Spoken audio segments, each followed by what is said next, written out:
So the World Cup has finally kicked off, and in the spirit of YouTube football commentary, it's time to jump on the bandwagon and give my uninformed opinion of what's happened in the opening week of the tournament.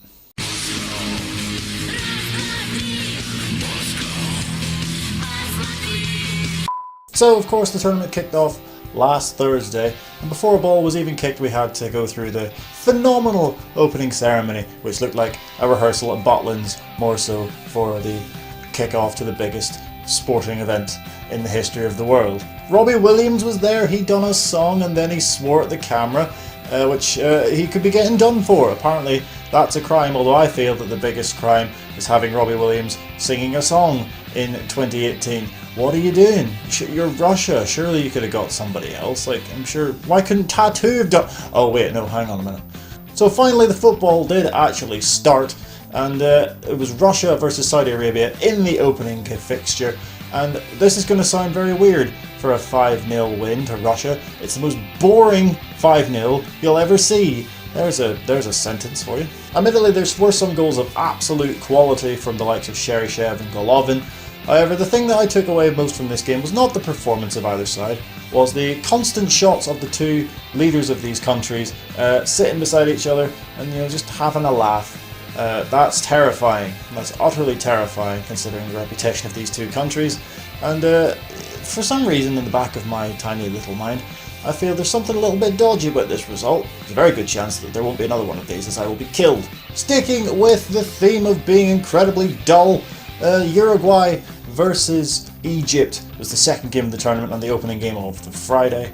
And Jesus Christ, I was at work for this game. I saw the highlights, and the highlights were even incredibly boring.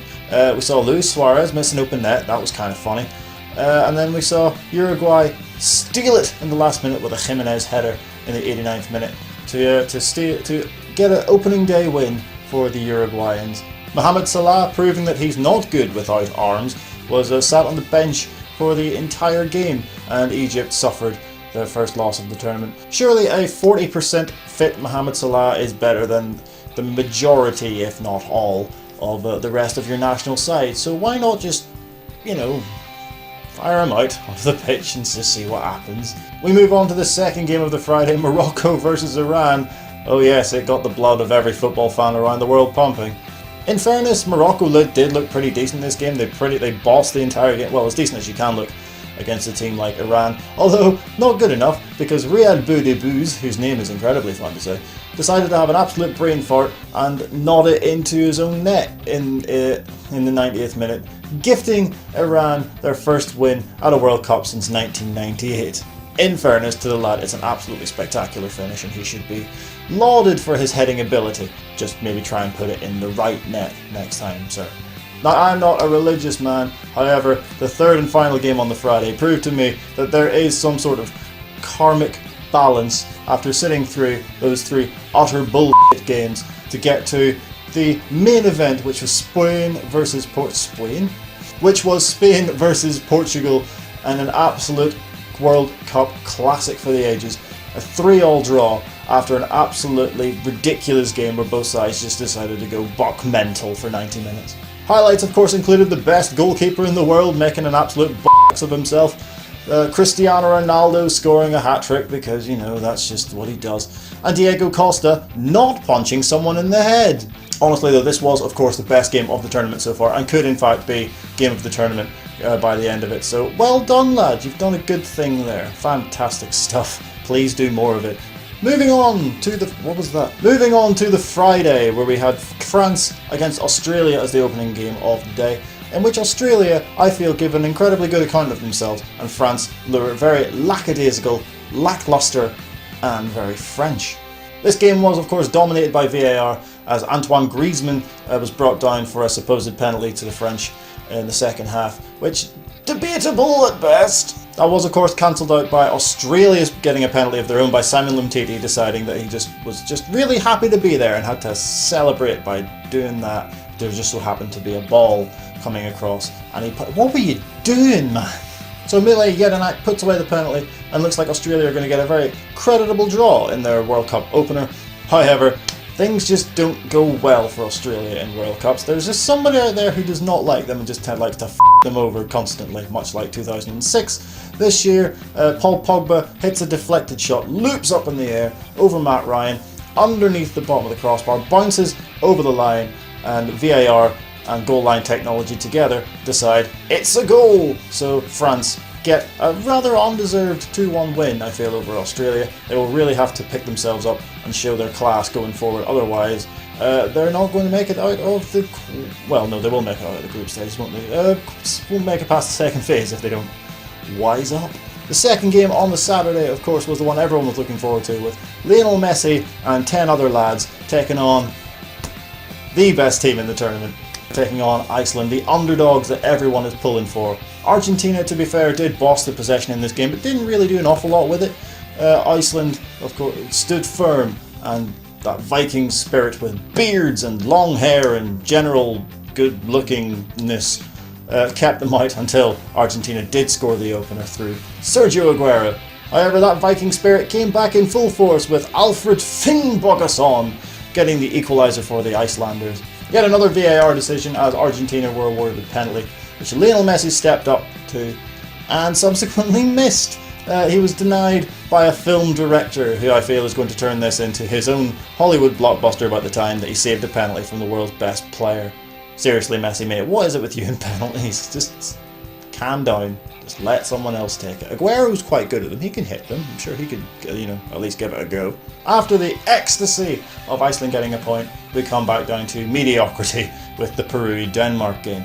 In fairness, I think Peru looked really good going forward. I think they have showed a lot of attacking potential, and Denmark couldn't really cope with them, and they got a very lucky break, although it was an absolute piece of quality that set up the only goal of the game for Denmark and Yusuf Poulsen.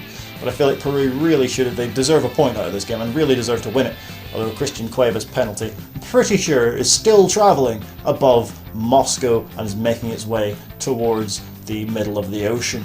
Of course, Peru's main man, Jose Paulo Guerrero, no relation to Eddie and Chavo, was left on the bench at the start due to not really being match fit because of the old... I should clarify, it was overturned because he said that his tea had been drugged or something. That's a mental excuse. I'm going to use that next time I sleep in for work. Although where I get cocaine from around here, actually no, cocaine around where I live is as readily available as gonorrhea, chlamydia, and being shot in the head. And we ended Saturday night's fixtures with Croatia versus Nigeria in a foregone conclusion match. Croatia looked as comfortable as they tend to, ran out a very comfortable 2-0 win. Nigeria looked lacklustre. They didn't even wear their fancy new kit that everyone's going on about, so that, didn't even have that to go with. So yeah, Croatia win 2-0 in a nothing game, really. So yeah, put your nice shirt on next time, would you? Although, speaking of nice shirts, Croatia's kit this year, on fleek. I don't know, is that what the kids say? I don't know what the kids say. I said rad the other day. That's how bloody out of touch I am. And we, of course, ended the week with Sunday, as it tends to, unless you start your week with Sunday, which, why would you? That's incredibly odd. With Costa Rica versus Serbia, where Serbia picked up a 1-0 win through an Alexander Kolarov free kick. Absolute screamer, as is associated with the man's left foot. Second game of the day was the mighty Brazil taking on the neutral Switzerland in a game which ended 1-1 to everyone's surprise, I'm pretty sure, including me. Brazil did take the lead through Felipe Coutinho's absolute thunder bastard into the top right hand corner, making Liverpool fans weep into their, I don't know, what Liverpool fans, their stuff they've stolen from a bin. I don't know. I honestly have no opinion on Liverpool fans. I think yous are alright, but apparently everyone hates you. So yeah, take that, Liverpool fans. Switzerland equaliser came in the form of Steven Zubar of Hoffenheim with a free header inside the box. It was as free as Andre Schürrle was whenever he banged in the 7th for Germany against Brazil. It's still funny, I'm sorry. At the end of the game, Neymar looked typically like Neymar does when things don't go his way, like a 2-year-old who's just on the verge of having a tantrum. Although, to be fair, mate, I would look like I would have a tantrum too if I looked up and saw that was the state of my hair. Admittedly, I'm not a stylish man, but then again, I'm not making millions and millions a year to employ the best barber I can find, and mine costs £6 in the middle of the town. Lovely lady though, so you should go and check her out if you're in the area. Don't say I don't do anything for the community. And of course the final game of the day was Germany taking on Mexico in what was possibly the biggest shock of the World Cup so far, with Mexico stealing in and getting a 1-0, I shouldn't say that about Mexico, with the Mexicans getting a 1-0 win over the current reigning champions. Irving Lozano with the goal to resign the Germans to their first defeat of the tournament and potentially put them under a little bit of pressure to perform in the next game, knowing that if they don't get a win in the next game, they will be going the way of Spain in the 2014 World Cup, where they got absolutely embarrassed. And with the state of that Germany side, I say the state of, with that Germany side, there's absolutely no reason why they should be getting beat off anyone, let alone Mexico. Although fair play to Mexico, they stuck in, dogged, determined, and they've got their just rewards. So that is it for the first week of the World Cup, reviewed in my typically eloquent and in-depth sort of way. Let me know in the comment section below what you thought of the first week of games and what you think the biggest upset, the best game has been so far, the who's, what players stood out to you and all that. Anything else you want to put in the comment section below. Do remember to hit that subscribe button, hit that like button and hit the bell icon so you're notified of when we make new videos such as this. I'll be trying to get a few of these out during the World Cup. And just, yeah, because I am an egomaniac who likes to see myself on the internet. So until the next time, thank you very much for watching and we will see you in the next one.